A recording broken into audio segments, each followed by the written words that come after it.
Single dad Daniel Carter thought Thanksgiving Eve would be just another quiet night of microwave leftovers and silence, until he saw a small boy digging through the trash behind his apartment building. And what the child whispered next would unravel a truth Daniel never saw coming.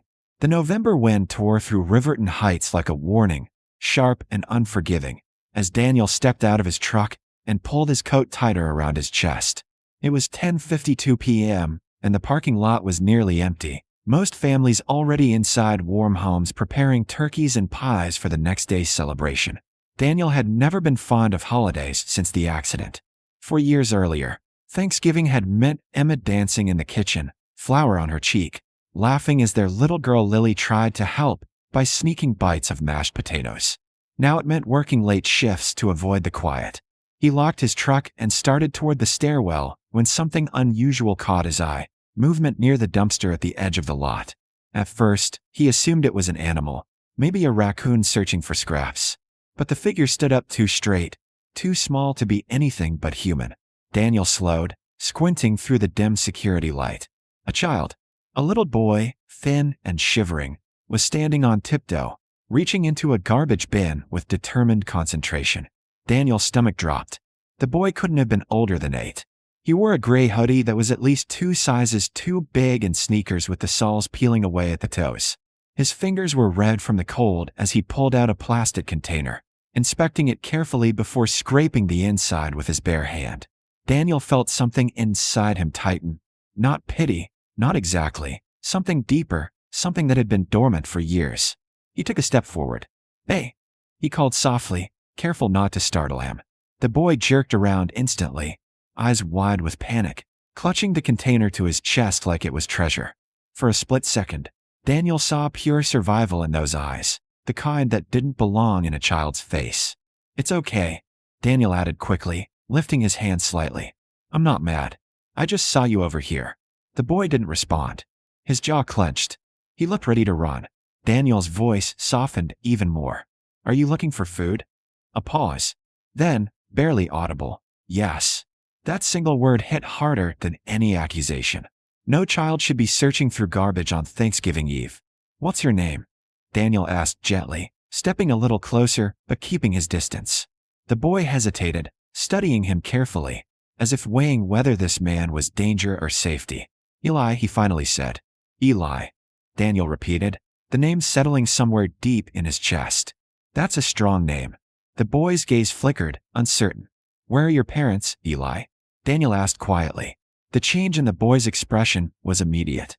The guarded look shifted into something more fragile, something wounded. "I don't have them," Eli said flatly. Daniel swallowed. "You don't have them at all?" Eli shook his head, eyes dropping to the pavement. "My mom died when I was little. My dad left for work last year and didn't come back." The words were spoken without drama, without tears, just exhausted acceptance. Daniel felt the air leave his lungs. He knew that tone. He had spoken in that same hollow voice after the hospital call that shattered his world. "Have you been staying somewhere?" Daniel asked. Eli shrugged. "With my aunt for a while. Then some other people. They said I was too much." "Too much?" Daniel's hands curled into fists at his sides. "Too much how? Too loud? Too hungry? Too sad?" The boy said it like he was listing facts from a worksheet. The wind gusted again, and Eli shivered violently, trying to hide it. Daniel made a decision in that instant, the kind of decision that divides a life into before and after. "Eli," he said carefully, "it's freezing out here. Why don't you come inside for a minute? Just to warm up. I can make you something real to eat." The boy hesitated, suspicion flashing across his face. "You're not going to call someone?" he asked. The question wasn't defiant. It was fearful. Daniel knelt down slightly, so they were closer to eye level. "Not unless you want me to. I just don't think you should be out here alone." Eli studied him again, and in that silence, Daniel felt his own past pressing in. The memory of Lily's small hand in his. The echo of Emma's laugh. The unbearable emptiness that followed. He had spent 4 years building walls high enough to keep grief contained. He worked. He slept. He avoided. He survived. But he had not felt needed in a very long time. And this child, this trembling, hungry boy, looked at him like he was the difference between hope and another cold night. "Just to warm up?" Eli asked quietly. "Just to warm up," Daniel promised. The boy nodded once. Daniel stood and offered his hand, giving Eli the option.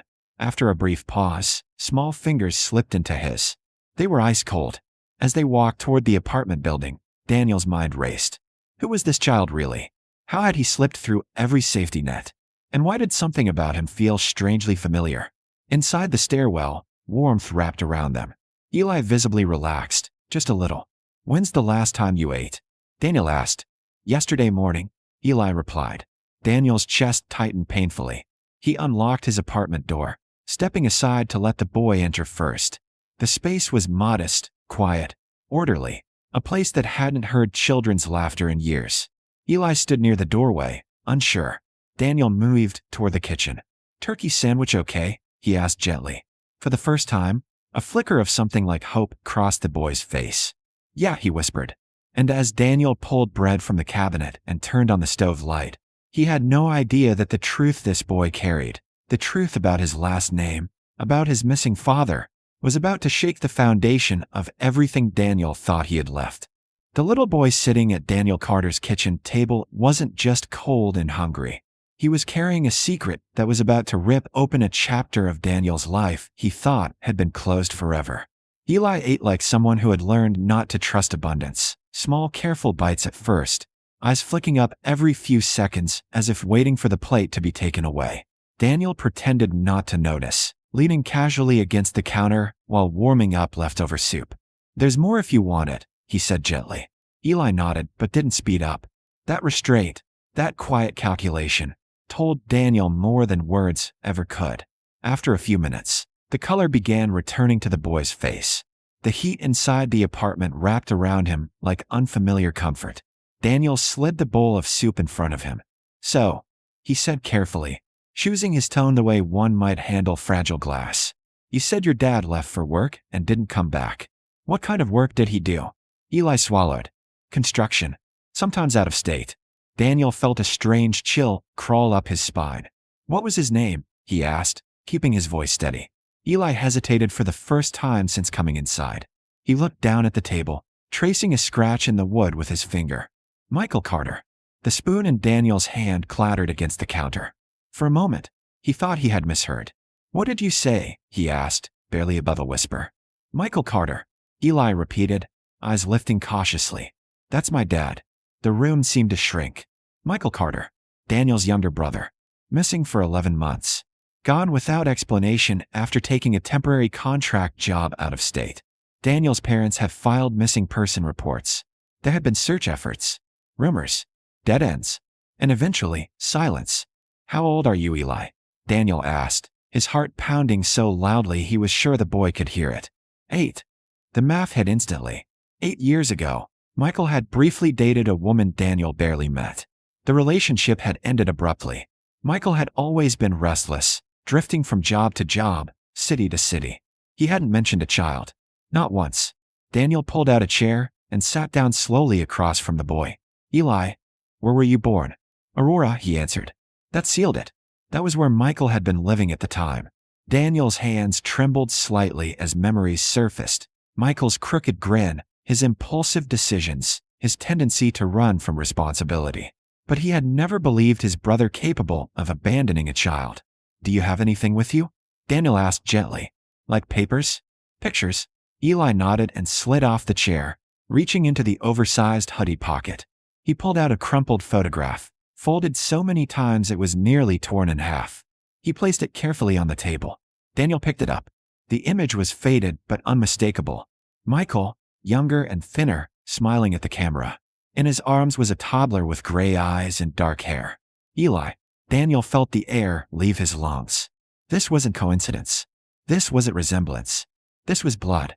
My aunt said my dad used to live in this building, Eli added quietly, before he left for a job in Indiana. I thought, maybe if I came back here, he'd find me. Daniel closed his eyes briefly. Michael had stayed with him for 2 months before taking that Indiana contract. They had argued the night before he left, about money, about responsibility, about finally growing up. It was the last time Daniel had seen him. Why didn't your aunt keep you? Daniel asked softly. Eli's shoulders stiffened. She said she couldn't afford it. Then I went to stay with another family for a little while. They said I was too quiet and weird. Then another one. They said I ate too much. Daniel's jaw tightened. So you ran? Eli nodded. I remembered this building. Dad said his brother lived here. But I didn't know. Your name. Daniel felt tears sting his eyes before he could stop them. His brother had talked about him. Had told his son he had an uncle here. Eli, Daniel said carefully. I'm Daniel. Michael's brother. The boy's eyes widened slowly. Hope bloomed there, cautious and fragile. You're my uncle? Daniel nodded. The word felt heavy and sacred at the same time. Uncle. Family. Something he hadn't allowed himself to feel since losing Emma and Lily. Eli's lower lip trembled. So, I'm not alone. The question shattered him. Daniel stood and crossed the small space between them, kneeling beside the boy's chair. No, he said firmly, voice thick with emotion. You are not alone.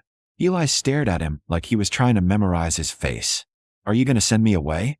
Daniel hesitated, not because he wanted to, but because he knew there would be systems, procedures, questions. I'm going to figure this out, he said honestly. But I'm not walking away from you. The boy's shoulders sagged in visible relief. And in that moment, Daniel understood something profound. The universe hadn't randomly placed this child behind his apartment dumpster. This was Michael's son, his nephew, flesh and blood, and maybe, just maybe, the second chance at family he thought had been buried 4 years ago. As Eli finished his soup, Daniel stared at the photograph still resting on the table.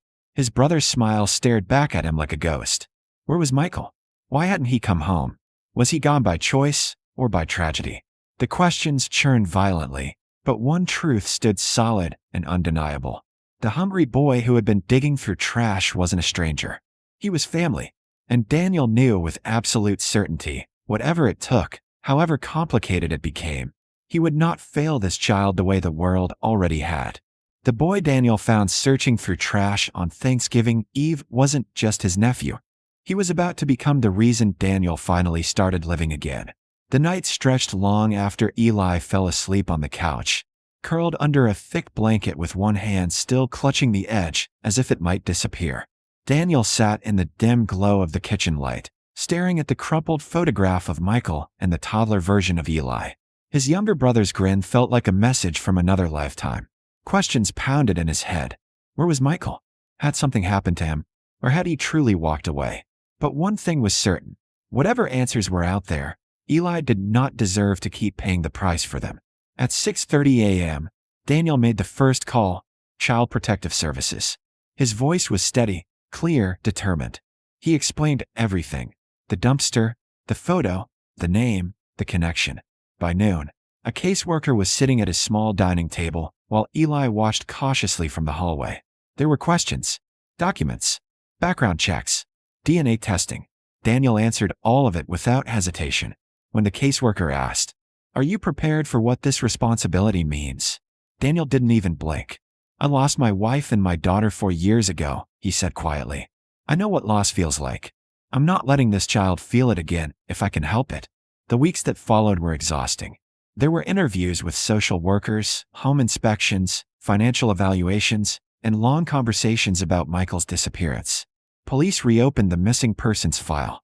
Daniel contacted old friends of his brother, former employers, anyone who might have information. Most had nothing. A few offered vague memories. No one had answers.